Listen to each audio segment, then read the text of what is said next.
Hey everybody, it's Greg from Guardian RFID, and I'm joined today by our Director of Jail Operations, Paul Bays. Today we're talking about policies and procedures. Specifically, your facility is trying to make the difficult decision of, do I switch to a new inmate tracking vendor, and what's that going to do to my policies and procedures? So the questions that come up for us is, do I have to write all new policies? Do I have to write all new procedures? Do you have any way you can help me? Can I look at somebody else's policy? There's a lot of questions there. Paul, do we have answers for those questions? The short answer, Greg, is yes, we do. The number one question we always get asked when we talk about policy and procedure is, do I need to have an inmate tracking policy, or do I need a Guardian RFID policy? And the answer is no. We don't want you to have a Guardian RFID policy. We want you to take your current policies and apply inmate tracking into each of those policies. So we want to have a policy for inmate tracking or inmate movement or rounds, and have Guardian RFID be the tool you use to meet those policies. Correct, because there are times that you might use the jail management system and Guardian RFID in conjunction to make those moves, to track those things, and we want to not be a hindrance in those policies. So if I'm a big facility though, do I have to write all these new policies over again? Do you have some idea where I can get some good information?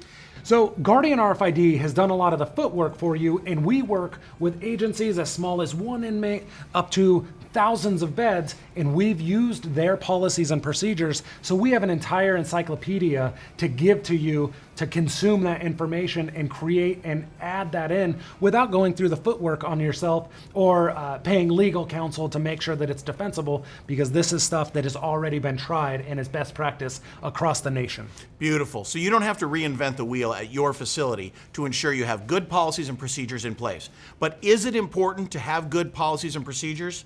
Absolutely. The one way you can get messed up is to not have those policies in place. We want to make you more efficient with Guardian, not more cumbersome. So take what you have, use Guardian as the tool, and use the policies we provide for you to allow yourselves to not have to take all the time and energy to reinvent a brand new policy or procedure. Paul, is there anything else you want to add? I think the one thing that we have to add is that keep in mind, you don't have to have policy in concrete when Guardian RFID goes live.